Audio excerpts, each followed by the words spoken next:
In today's video, I'm going to teach you how to add calendar in Squarespace in 2026. By the end, you'll know exactly where to click and how to place a clean, responsive calendar on the page you want. First, open the Squarespace website in your browser. If you're not already signed in, use the sign in option you'll see toward the top right. Once you're in, head to the top right corner and open your account menu to access your account dashboard. From there, pick the site where you want the calendar to live and click into it to open the site's settings and editor options. Inside your site, choose Edit Site to enter the visual editor.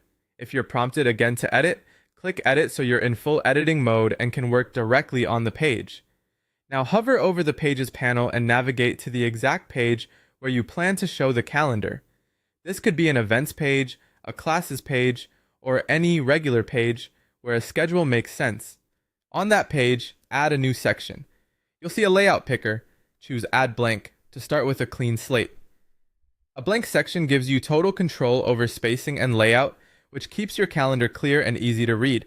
Inside that blank section, click Add Block. A block is a piece of content you place inside a section. Think text, images, forms, and in this case, your calendar.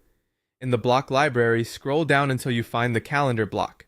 If you don't see it right away, use the search bar at the top of the block panel and type calendar to jump straight to it. Click to insert the block. Your calendar will appear on the page immediately.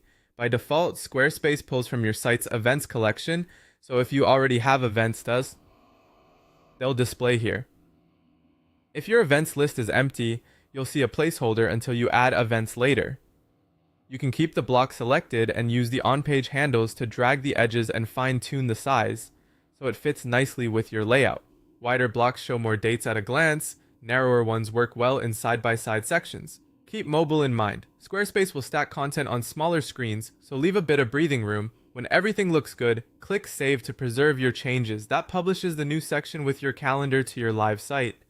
That's it. Open Squarespace, go to your account dashboard, select your site, enter edit mode, add a blank section, insert the calendar block, adjust the size, and save. You now have a functional calendar on your Squarespace site ready to showcase your schedule.